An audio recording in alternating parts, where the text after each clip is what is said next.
Il était une fois, dans un petit village appelé Eoto, vivait une fille remarquablement belle nommée Isabella. Isabella vivait avec ses parents dans une humble demeure à la lisière du village. Sa mère, Maria, était renommée pour sa beauté captivante dans sa jeunesse, capturant les cœurs de nombreux prétendants, même les hommes les plus riches du village, luttant pour son affection. Mais c'était le père d'Isabella qui avait gagné son cœur contre toute attente. Isabella a grandi pour être encore plus belle que sa mère, avec son caractère doux et son sourire captivant. Elle était adorée par tous les villageois, surtout les jeunes filles qui l'admiraient de loin. Un jour fatidique, alors qu'Isabella rentrait chez elle en portant une charge de bois sur sa tête à travers les buissons denses près de son village, le bois était lourd, mais Isabella y était habituée. Elle connaissait bien les chemins, même s'ils tournaient et tournaient beaucoup. Soudain, alors qu'elle tournait un coin, Isabella vit quelque chose qui lui fit battre le cœur de peur. Là dans les buissons se trouvait un énorme serpent, ses écailles brillantes reflétaient la lumière du soleil, le faisant ressembler à un tas de bijoux étincelants. Isabella ne pouvait pas bouger, elle se sentait figée par la peur, regardant le serpent. Les yeux sombres du serpent semblaient regarder droit dans l'âme d'Isabella, et elle ne pouvait pas détourner le regard. Elle voulait courir, mais ses pieds semblaient collés au sol. C'était comme si elle était hypnotisée par le regard du serpent. Pendant un moment, tout était calme, sauf le bruissement des feuilles dans la brise. Puis, lentement et gracieusement, le serpent commença à s'approcher d'Isabella. Elle ne put s'empêcher de laisser échapper un cri terrifié et de reculer, fermant les yeux très fort par peur. Quand Isabella rouvrit les yeux, le serpent avait disparu. Elle était seule sur le chemin, avec seulement les bruits de la forêt autour d'elle. Tremblante de peur, Isabella courut chez elle aussi vite qu'elle le put.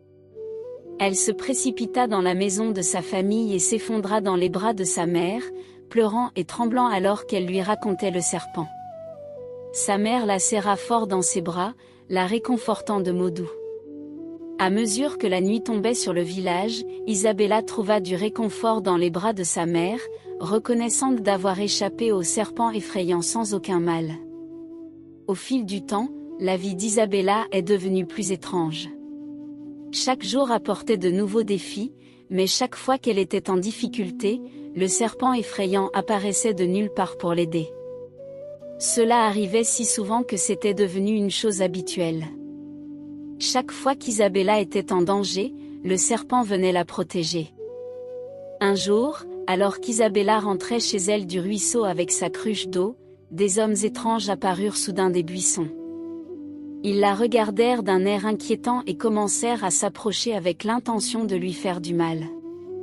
Isabella était pétrifiée de peur, son cœur battait la chamade lorsqu'elle réalisa qu'elle était dans de gros ennuis. Mais juste au moment où les hommes s'approchaient, le serpent fit son bruit de sifflement familier et apparut soudainement. Tout changea. Les hommes avaient l'air terrifiés et s'enfuirent aussi vite qu'ils le purent. Isabella resta tremblante mais en sécurité.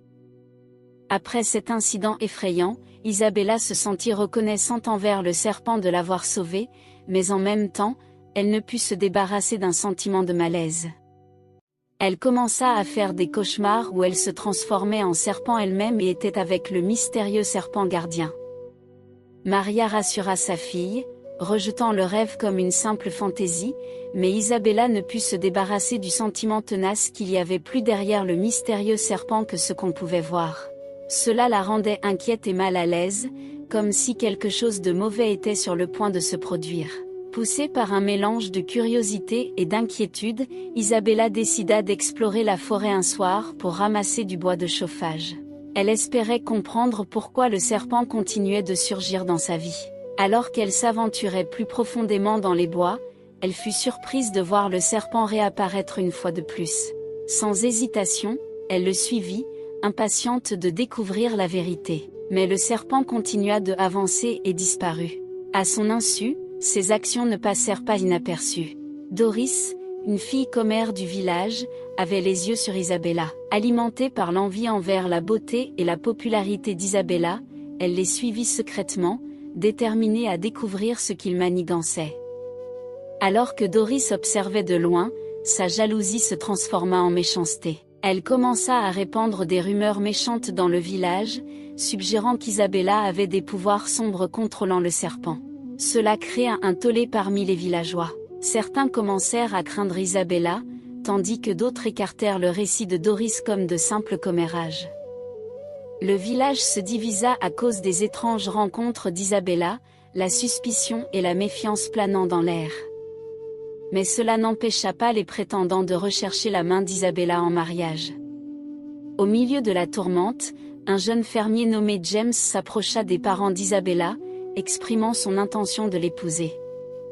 James était connu pour sa nature travailleuse, et Isabella se sentit attirée par son caractère doux. Malgré les rumeurs qui circulaient, il resta ferme dans son affection pour Isabella, et ses parents acceptèrent volontiers sa proposition. Le jour de leur cérémonie de fiançailles arriva, et Isabella, parée de vêtements traditionnels, attendait l'arrivée de James avec impatience. Cependant, alors que les festivités commençaient, l'atmosphère fut brisée par l'apparition soudaine du grand serpent, qui se glissa au milieu d'eux et sema la panique parmi les invités. Dans le chaos qui s'ensuivit, James eut peur, et il annula brusquement les fiançailles, laissant Isabella le cœur brisé. Les villageois eurent encore plus peur d'Isabella et l'évitèrent, pensant qu'elle était une sorcière. Déterminée à découvrir la vérité et à sauver sa réputation, Isabella se rendit dans un village voisin pour rencontrer sa marraine nommée Lily, qui avait été comme une deuxième mère pour elle. Après s'être confiées à Lily sur toute la question, elles élaborèrent un plan pour affronter le serpent mystérieux et mettre fin au chaos qui avait enveloppé leur vie. Guidées par un mélange de peur et de détermination, Isabella et Lily s'aventurèrent profondément dans la forêt, où elles tombèrent sur le serpent, qui dormait. Avec des mains tremblantes, Isabella leva son couteau, prête à affronter la créature qui avait apporté bénédiction et malédiction dans sa vie. Mais alors qu'elle se préparait à frapper, le destin intervint de la manière la plus inattendue. Dans un retournement soudain des événements, Isabella se coupa accidentellement la main avec le couteau, faisant couler son sang sur le sol et sur les écailles du serpent. À leur grande surprise, le serpent commença à subir une transformation miraculeuse, sa forme se dissolvant pour révéler la silhouette d'une jeune femme qui ressemblait étrangement à Isabella elle-même. Après avoir assisté à la transformation étonnante du serpent en une fille qui lui ressemblait comme deux gouttes d'eau, Isabella ne put contenir son étonnement. Le cœur battant, elle courut chez elle chercher sa mère, l'appelant avec excitation pour qu'elle vienne voir le spectacle incroyable dans la forêt. La mère d'Isabella, alarmée par les cris urgents de sa fille, se précipita hors de leur modeste hutte, les yeux grands ouverts d'inquiétude. Isabella attrapa la main de sa mère, la tirant alors qu'elle retournait précipitamment dans la forêt où le spectacle incroyable s'était déroulé. Lorsqu'elles atteignirent le bord de la forêt, le père d'Isabella émergea du village, attiré par le tumulte. La nouvelle de la découverte stupéfiante d'Isabella s'était répandue comme une traînée de poudre, et des villageois curieux s'étaient rassemblés, impatients de voir le spectacle de leurs propres yeux. Ensemble, ils s'aventurèrent dans les profondeurs de la forêt, guidés par la main tremblante d'Isabella. Lorsqu'Isabella et ses parents, ainsi que d'autres villageois, arrivèrent dans la forêt, ils virent quelque chose de surprenant. Une fille effrayée et confuse se tenait là, et la marraine d'Isabella, Lily, agissait de manière très étrange.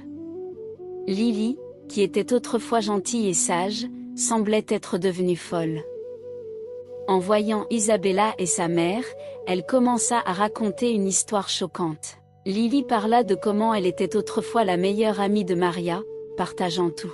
Mais quand l'homme qu'elle aimait tomba amoureux de Maria à la place, Lily devint très jalouse et décida qu'elle ne pourrait jamais pardonner à son amie. Quand elle découvrit que Maria allait avoir un bébé, Lily essaya d'utiliser la magie pour transformer le bébé en serpent. Ce que Lily ne savait pas, c'était que Maria attendait des jumeaux. Sa magie n'affecta qu'un seul des bébés, transformant l'un en humain, Isabella, et l'autre en serpent.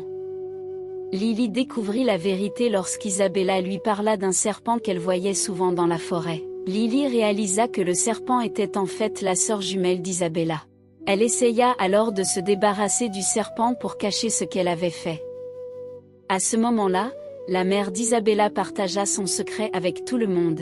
Maria expliqua ce qui s'était passé le jour de la naissance d'Isabella.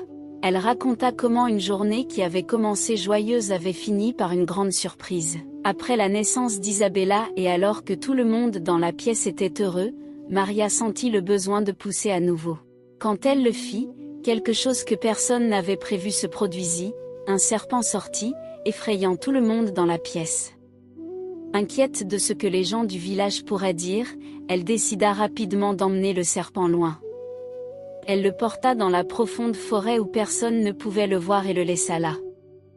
Elle fit cela parce qu'elle ne voulait pas que quiconque dans le village sache pour le serpent. C'était sa façon de protéger Isabella et le reste de la famille des rumeurs et des ennuis. Tout le monde était stupéfait après avoir entendu sa confession. Isabella comprit que le serpent était sa sœur jumelle.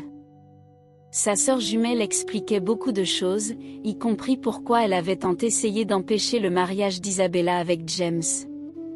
Il n'était pas un bon homme, il avait parié avec ses amis qu'il épouserait Isabella juste pour gagner un pari.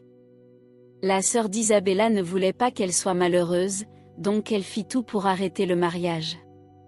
Quand Isabella découvrit la vérité, elle se sentit très désolée pour sa sœur et la serra dans ses bras. Elles se sentirent toutes les deux tristes pour ce qu'elles avaient vécu. Leurs parents les serrèrent dans leurs bras, et ils étaient tous heureux et reconnaissants pour cette réunion. Les gens du village étaient stupéfaits par l'histoire, mais ils accueillirent la sœur d'Isabella à bras ouverts. Après cela, Isabella et sa sœur étaient très heureuses et proches. Leur histoire devint célèbre dans le village comme une leçon sur la façon dont la jalousie et le désir de vengeance mènent à la misère.